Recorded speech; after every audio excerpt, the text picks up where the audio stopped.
everyone. Thank you so much for attending our show today. We have with us today Robert Foster.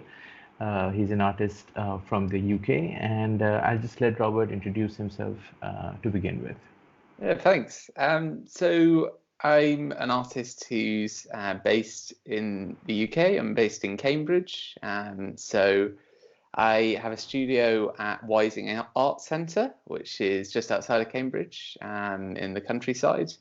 And I have a practice which encompasses lots of different media. So I studied sculpture, and I still have a sculptural aspect to the practice. But a lot of the work that I do in recent years is using often traditional techniques, to things like paper marbling and calligraphy and ceramics.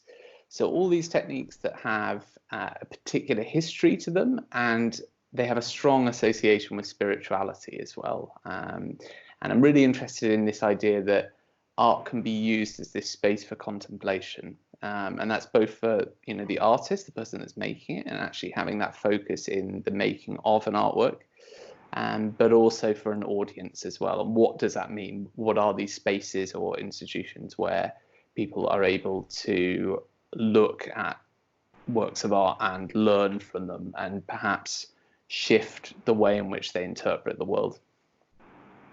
Okay. Thank you, Robert, for that introduction.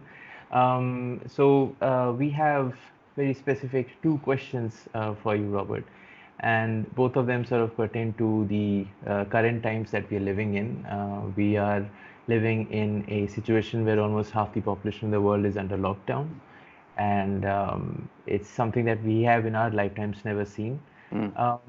Now, in that kind of a scenario, artists such as you and I, a very important part of our practice is to travel around the world and to look for narratives, to look for stories, and use them as inspirations, as starting points for our artworks. Now, when that is a complete no-no, when that does not happen, and for an indefinite period of time, how do you look for inspiration?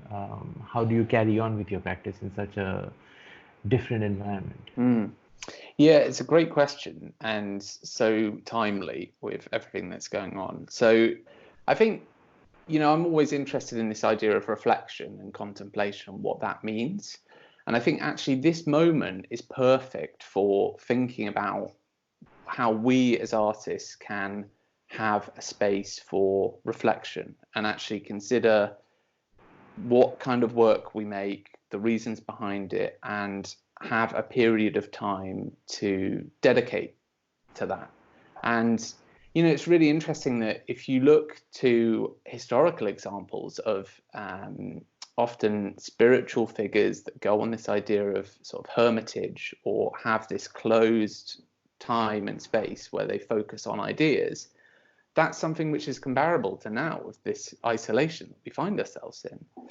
So actually, I think to look at these feelings and thoughts that we have in this period of isolation is really important. As artists, if you have a studio-based practice, often that in and of itself is something which is that you do alone. It's an isolating space, but in a positive way. That's a space that you go to think and actually have time to consider and make the work. And I myself, I make a lot of work physically. I make tangible works that involve process, and I've really missed actually having that space to go to work and create. But it's thinking about other aspects of the work that we make that you can still continue. So writing for me has always been quite important, and that's something which I'm continuing now and sort of returning to work on, and also working digitally. I myself, I've really noticed that this whole situation in the UK has coincided with the changing of the seasons. So this transition into spring, and actually a huge inspiration for my thinking recently and the kind of work that I've been creating is looking at nature and actually taking a lot of resolve and inspiration from the fact that nature seems so resilient, and it's coming out of this winter hibernation. You have all of these colors and this new growth, and it shows that there's still a way of sustaining itself, and that nature is able to regain control and actually rebalance itself after, hardships. I think also as well, it's thinking about how we lived has been so unsustainable, and the amount of travel. Certainly, the art world is a really interesting example. These huge festivals, exhibitions. It is a jet setter's lifestyle that a lot of people live when they're in the upper echelons. And that is often criticised. And interestingly, that if you go to these large art events, biennales, festivals, art fairs, there's a lot of cultural currency that comes out of environmentalism and actually thinking about this is all wrong. But yet it's contradictory that as artists, you're making work about that, but still partaking in these mechanisms that cause a lot of these issues. So I think actually as a culture more widely, we're going to come out of this and probably reflect on the fact that we could cut out a lot of unnecessary travel and interact in ways digitally and remotely that perhaps we didn't really think was possible before.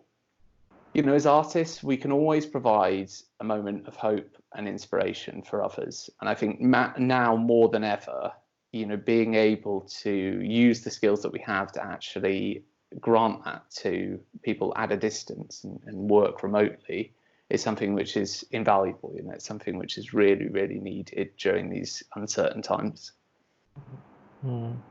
Yeah. Thank you for those insights, Robert.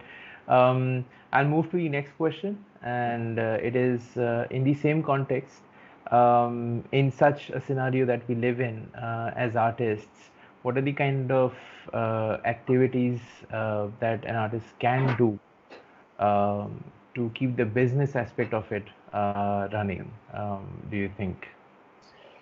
Well, again, a great question. I think we have to look to our networks and look to ways to stay in touch and stay connected. And that's always important, but I think now more than ever, we have to really make the use of the technology that we have. Maybe use it as an opportunity to reach out to people that you've been meaning to contact, or you are interested in having a conversation with, and some kind of dialogue to take forward into the future, and use this as a generative moment to actually build your network further, and maybe use this time to plan and begin formulating ideas and projects to take forward when the lid is lifted, and we no longer live in lockdown. And just keep applying for opportunities. There's still stuff out there, albeit it might not be within the sort of current situation or even in the next few months, but it might be further down the road. And I think we just need to keep motivated, keep getting work out there, and look for routes to actually produce. And I think there's some really nice examples for the kind of buying and selling of work, and particularly on Instagram. And there's been an artist initiative that's been happening recently to try and get producers and artists to sell work online. I think it's sort of under £250, and the idea is that if your works get bought or you sell a certain number, then you buy someone else's work. So it's this reciprocal arrangement that uses Instagram as a platform to actually facilitate sales. And then what's really good is that actually off the back of that, there's also been these initiatives to connect it to charitable donation, and people actually taking a portion of those funds that they make and giving it to charitable causes. So I think it's nice to see these examples where these networks that have existed come together and are actually creating some social good, as well as financial stability for the creatives that are actually making this content. So it's a very difficult time, and I think we have to look for different routes and using online platforms to actually keep producing content and connecting with one another, and most importantly of all, just, as I say, providing that hope and providing that new content for others as well, and offering support and continuing, which art should always do, to offer a voice for change, and actually showing inspiration and a better idea of, you know, where the world can go next. And, you know, especially after a crisis like this, I think we all need, as I say, that space for reflection and some inspiration for where we're going to. Absolutely. Okay. All right, Robert, thank you for that. Thank you for all your insights to both the questions. Like you said, these are very relevant ones, and I'm sure our audience would, take some serious level notes from this session. So, Thanks. thank It's been you, a pleasure. Robert.